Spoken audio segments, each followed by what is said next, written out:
में खड़े। गरीब की तनख्वाह कटती है, गरीब के रोजगार बंद होते हैं, लेकिन मतों के इनके मित्रों के रोजगार बढ़ते हैं। ये नीतियां इस मुल्क में चल रही है और इसलिए आज कहना चाहता हूं साथियों, कमर तोड़ महंगाई के खिलाफ कांग्रेस का कार्यकर्ता सड़कों पर,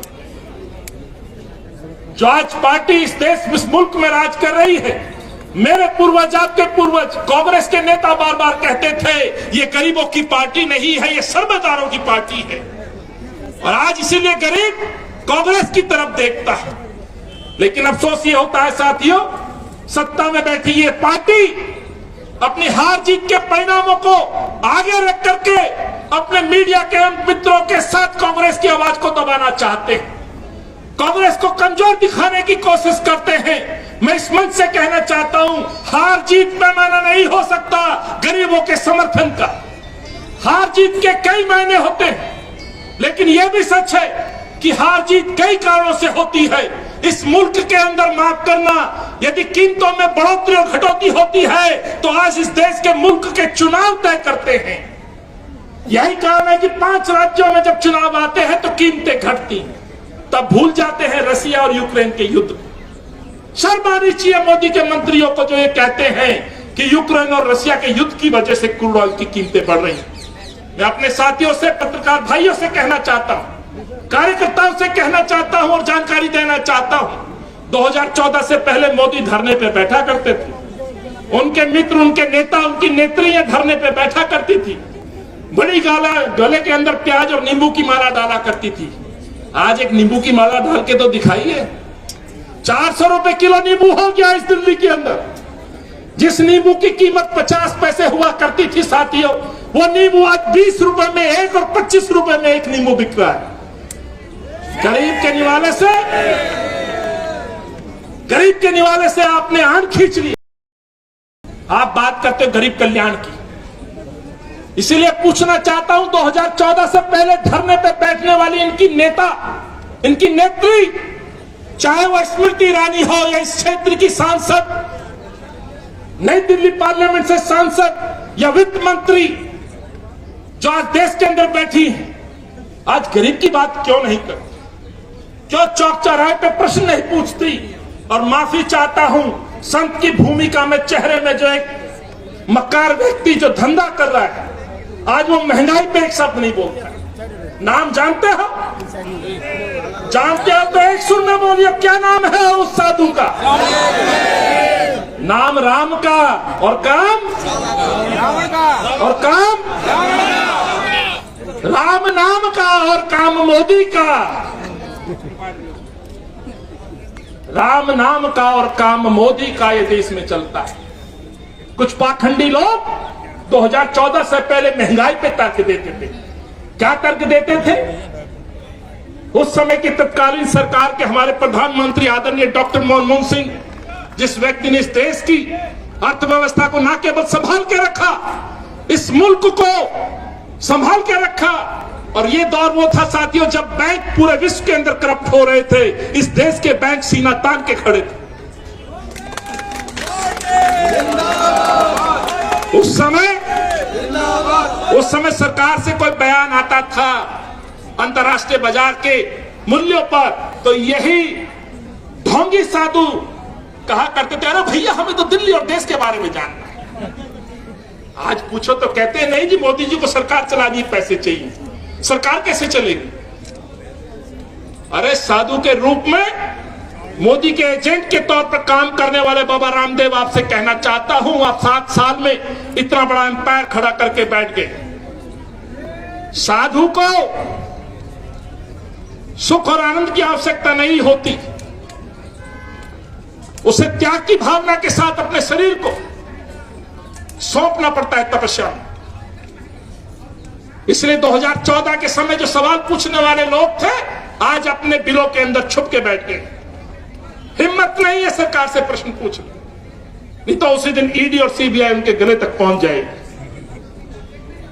मैं ईडी और सीबीआई पे बात ना करते हुए साथियों की आज विषय महंगाई का है, इसलिए 2014 के समय और 2022 के समय को आपके सामने रखना चाहता हूं।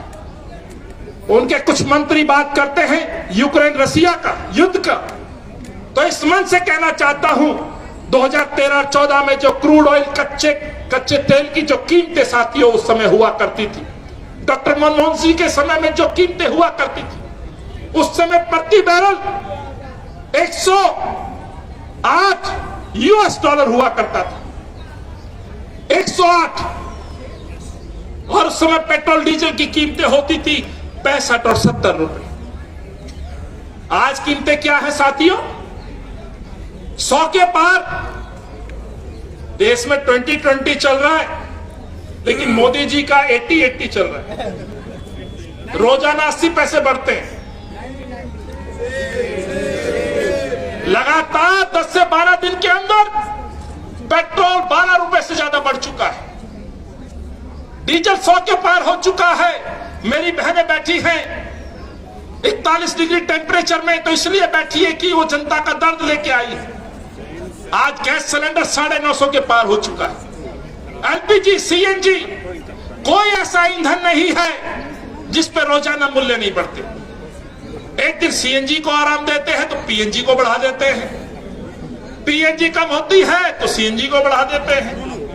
ये जो तेल की लूट मची है साथियों, जो खेल चल रहा है, जो व्यापार चल रहा है, उसके खिलाफ कांग्रेस के कार्यकर्ता सड़कों पर हैं। लेकिन आज जब हम बात करते हैं और सरकार जब जवाब देती है तो युद्ध को बहाना बनाया जाता है।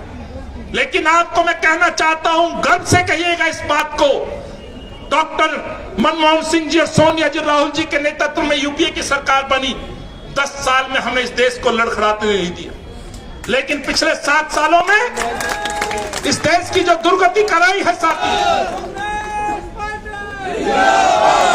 नासिर भाई ने दूसरे देश की तुलना में भी रेट बताई, किस तरह से हमारे जो हमसे छोटे मुल्क है उनमें आज भी पेट्रोल डीजल सस्ता है और देश में रेट बढ़ रहा है। हमारी उस सरकार ने जब इस देश को संभाला तो 750-800 किसानों की आहुति हमने नहीं दी, लोगों को लाइन में नहीं लगाया, महामारी में छोड़ के नहीं गए, ऑक्सीजन के लिए देश नहीं तड़पा। ये पिछले 7 सालों में हुआ है। यदि तेल की भी तुलना कांग्रेस के समय से करो साथियों, तो आज भी क्रूड ऑयल कांग्रेस के समय से सस्ता है अंतर्राष्ट्रीय बाजार में, और फिर भी पेट्रोल डीजल के रेट बढ़ रहे हैं। और साथ ही जब पेट्रोल डीजल ईंधन के रेट बढ़ते हैं तो माफ करिएगा, सबसे पहले ट्रांसपोर्टर परेशान होता है। छोटा हाथी चलाने वाला हो या बड़ा ट्रक चलाने वाला हो, उसके भाड़े के रेट नहीं बढ़ते, मजबूरन उसको रेट बढ़ाने पड़ते हैं। और आज तमाम व्हाट्सएप पे, सोशल मीडिया में, समाचार पत्रों में मेरे टैक्सी ड्राइवर भाई, टैक्सी ओनर भाई परेशान है जनता कि उनको एसी नहीं चलाने देंगे क्योंकि रेट तो बढ़े नहीं, कैसे सड़क पे टैक्सी चलाएं। मजबूरन टैक्सियों को रोक करके उनको अपना विरोध दर्ज करना पड़ रहा है। ये स्थिति हो गई है। और जब ट्रांसपोर्ट के रेट बढ़ते हैं तो साथियों आटे दाल के भी भाव बढ़ते हैं। जहां मैंने जिक्र नींबू का किया, माफ करना, आज नमक से लेके आटा हो, दाल हो, चीनी हो, हर खाद्य वस्तु के रेट बढ़ चुके हैं। लेकिन सरकार अपने चुनावी परिणाम को रख करके रख देती और कहती कि सब कुछ ठीक है। इसलिए मैंने कहा हार जीत कई कारणों से हो सकती है। इस देश में अलग राजनीति चल रही है, बांटने की राजनीति चल रही है। मैं पूर्व नेताओं ने बड़ी अच्छी बात कही थी, दादा डीपी राय जिस तरह से बोल के गए, इस देश के अंदर कुछ नहीं चल रहा साथ, इस मुल्क को बांटने के लिए हिंदू और मुस्लिम और खाने की राजनीति शुरू कर दी गई। इस देश में हर धर्म के लोग अलग अलग चॉइस के अनुरूप, अपनी इच्छा के अनुरूप अपना खाना तय करते हैं। और माफ करिएगा, इस देश में, इस मुल्क में जहां विभिन्न जाति समुदाय के लोग रहते हैं तो हर प्रदेश का अपना अपना खाना है। जहां हमारे नॉर्थ इंडिया के अंदर लोग चपाती और रोटी अच्छा खाना पसंद करते हैं, तो वह साउथ के अंदर चावल खाना पसंद करते हैं। अब ये सरकार तय कर रही है, इनके गुंडे, इनके अपने परिवार के लोग तय कर रहे हैं कि इस मुल्क में गरीब कैसे जिए। पाबंदियां लगाई जा रही, ये पाबंदियां, ये निर्णय खुले तौर पर चुनाव की दृष्टि से लगाई जा रही है, मैं कहना चाहता हूं। इसलिए आज आवश्यकता है एकजुटता के साथ आवाज उठाने की। और आज मुझे खुशी है, पूरे 4 घंटे हो चुके हैं और इतनी तादाद में कांग्रेस का कार्यकर्ता यहां बैठा है, तो ये प्रश्न पूछने बैठा है महंगाई पे कि महंगाई पे लगाम कब लगेगी, अच्छे दिन कब आएंगे, 15 लाख कब आएंगे। ये नारे हमने नहीं दिए थे, मोदी ने दिए थे। आज तन पे गरीब के कपड़ा नहीं है, लेकिन गरीब की परेशानी मोदी जी आप क्या जानो। 15 लाख का सूट पहनने वाला मोदी जी, आप नींबू की कीमत आप क्या जानो।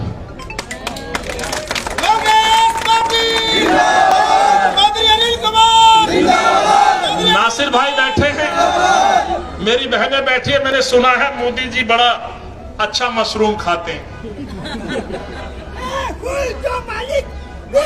साथियों, आपने भी सुना होगा, ये वो आम मशरूम नहीं है जो मानसून में पैदा हो जाता है और गरीब बना के खा लेता है। मोदी जी वो मशरूम खाते हैं जिसकी कीमत शायद हमारी कल्पना से भी परे। तो मोदी जी, ये कौन सा, उस मशरूम को खाने के बाद आप नींबू की कीमत आप क्या जानते? सही बोल रहा हूं? एक नींबू की कीमत मोदी जी आप क्या जानो। उस गरीब से पूछना जो 41-45 डिग्री टेम्परेचर में अपने बच्चे को मौसमी का जूस नहीं पिला सकता, वो नमक डाल के नींबू निचोड़ के अपने बच्चे को जूस पिला के अपने गर्मी से बचाने का काम। मोदी जी और भाजपा के नेत्रियों को कहना चाहता हूं कि आप सरमाएदारों की जो पार्टी है वो गरीब का दर्द नहीं जानते। वो नींबू में नमक डाल के अपने बच्चों को लू से बचाने का काम करते। इसलिए आप नमक की कीमत आप क्या जानते। इसलिए आज ये बड़ा कठिन दौर है साथियों, जब पड़ोसी मुल्क के अंदर देश बर्बाद हो रहे हैं, श्रीलंका तबाह हो गया है, ऐसे ही और कई प्रदेशों की और देशों की सूचनाएं आ रही हैं।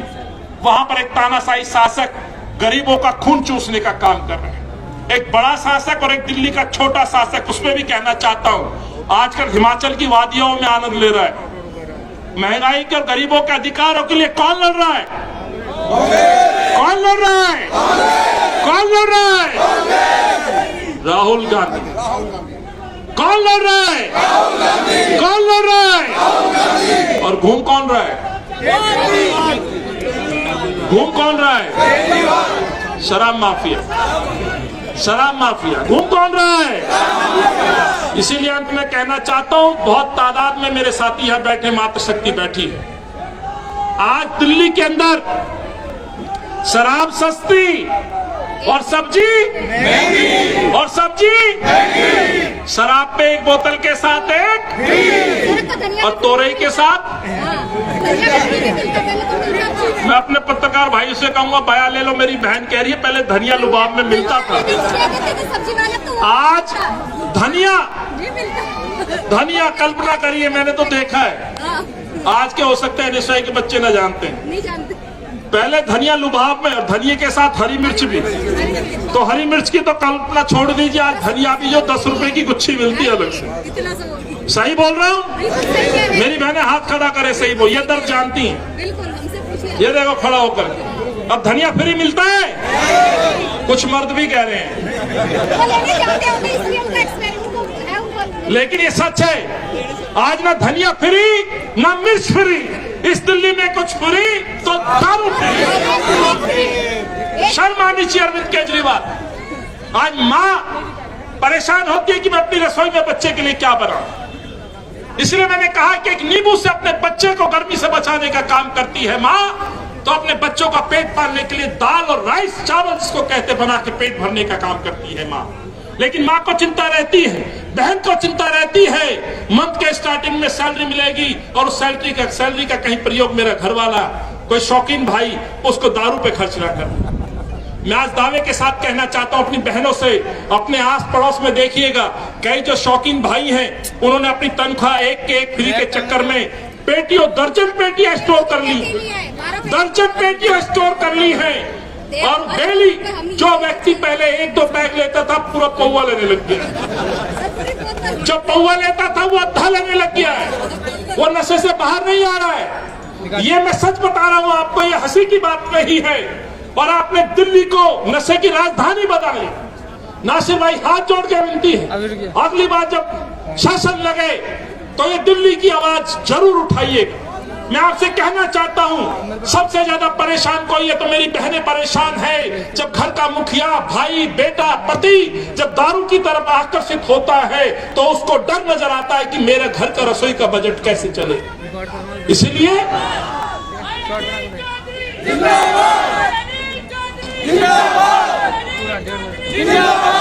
जहां संगी मोदी इस देश के ऊपर अत्याचार कर रहा है तो माफ करना, वहां संगी केजरीवाल भी कसर नहीं छोड़ रहा है।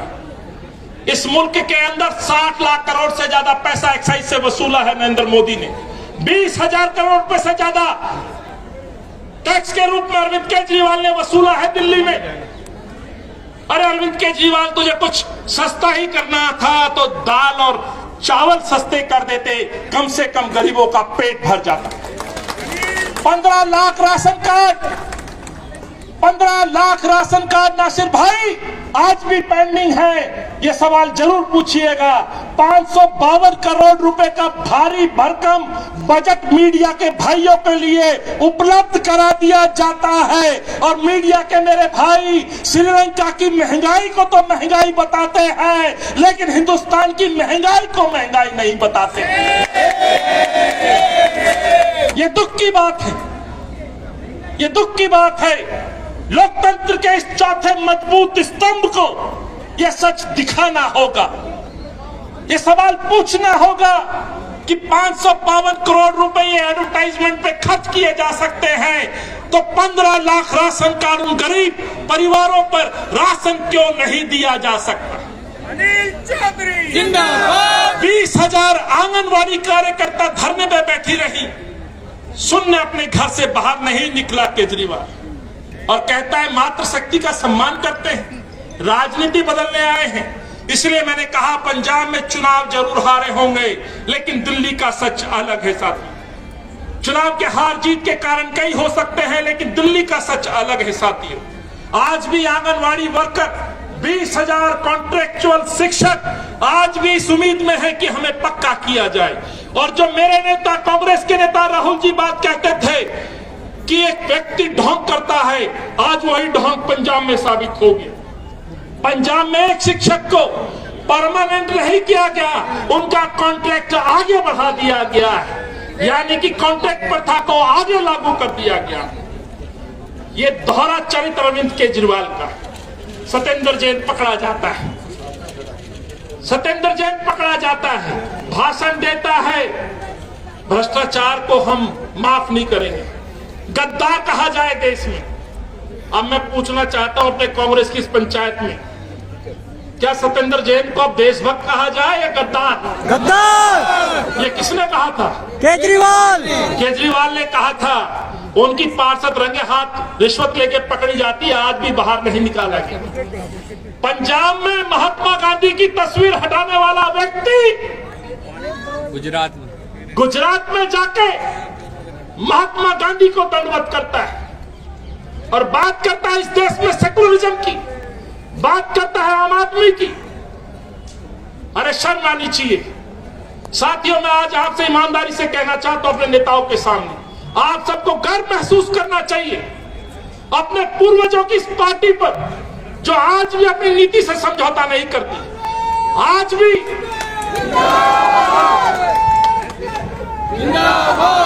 भी इस देश के अंदर विपक्ष के नेता, हमारे नेता राहुल जी, जो बात गुजरात में करते हैं वही बात पंजाब में करते हैं। जो सम्मान गुजरात में गांधी जी को देते हैं वही सम्मान भगत सिंह को पंजाब में देते हैं। लेकिन वोट की खातिर पंजाब से और दिल्ली से गांधी को उतारोगे और गुजरात में जाके चरखा चलाओगे। ये अरविंद का चरित्र है साथी। इसलिए मैं दिल्ली पे भी यही बात आपसे करने आया था। वीर सिंह भाई, मैं दर्द समझता हूं सफाई कर्मचारियों का। हम 5 एमएलए गए थे, जय किशन जी, वीर सिंह दिगान जी, मालाराम गंगवाल जी।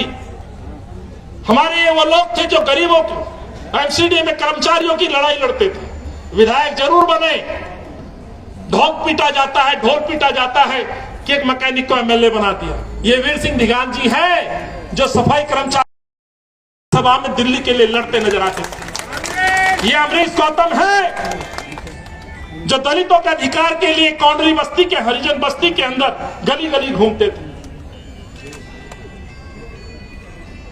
जेल का जिक्र कर रहे हैं तो कांग्रेस के परिवारों के पास, सबके पास सर्टिफिकेट है अमरीश जी, ये संघियों पे नहीं है। संघियों पे तो अंग्रेजों के सर्टिफिकेट है मुखबरी के, तो ये आपको बताने की जरूरत नहीं है। 600 कर्मचारियों को हटा दिया गया। अस्पतालों से जो सफाई का काम करते थे, एमसीडी को बर्बाद कर दिया।